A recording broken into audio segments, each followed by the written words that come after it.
So now we've seen a few modules already, a few basic modules, and I think it's time to just go over the syntax again of how to import a module, because there are many different ways of doing things, and it's important to understand the subtle differences between them.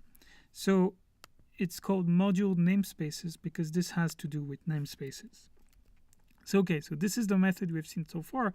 We just write import math and then start using math dot the function we want, and we have access to a ton of functions.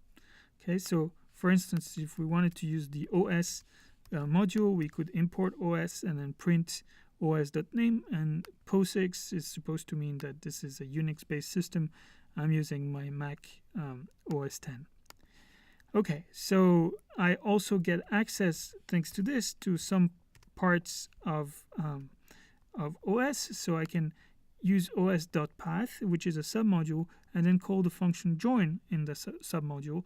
And join takes different arguments, different strings, and joins them into a path, a file path. And if you ran this on a Windows machine, you would get something different. You would get backslashes instead of forward slashes, for instance. Now, you can imagine that if I use this very often, it will be annoying because I have like os.path.join to write all the time. So os.path is a submodule, so maybe I want to use the os.path submodule a lot. So I can use import os.path as path, and this defines a new binding. It binds path to the os.path submodule. So now I could ask for path.join or path.split like I'm doing here. So split is like the converse, if you want, to this one. It splits the whole path into two parts, the base and the file name. Okay, so I could also do path.join, for instance, and you'll see that this works as well. Okay, still I have to write os dot and path dot, so this is a bit annoying. So instead you can use yet another way of adding new bindings, which is this one. So from os.path import join. So now I would like to get join in my namespace, in a new binding for join, but I will give a name as path_join. So now whenever I do path_join and then some variable some arguments, I'll get the new the output of the os.path.join function on this.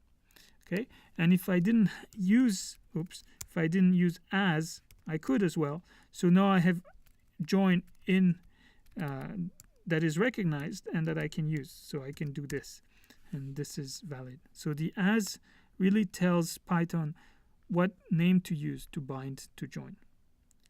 Okay, so it's important to understand that whenever you do this, whenever you do an import, you are really binding new variable names. And with this comes all kind of problems that already came with different names binding to the same variable, and reusing a variable name so you lose the original object. So for this reason, it's really advised not to use a construction like this, even though it works. So if you do this, for instance, then split is now defined normally. So split is going to be defined. So I can call split this is a path. So you see that this is really the function os.path.split that I've imported over here. Okay, so I've added split to the namespace. But what else have I added to the namespace? I don't really know. I just took everything that was in os.path, and maybe something nasty was there, or something that wasn't even meant to be nasty, but some variable name was added that I actually already had used. I had used that same variable name. Well, now it's lost because I've done an import star. So that new name, or that name has overwritten with the new object the one I had before. So really, you don't want to use the star. This is a bad idea. You want to be explicit in what you're importing, for instance, here. And if you don't like the name that you would have to import, then you can use as to change that name. So this is the point of as, is you can give a specific name for the part you're in.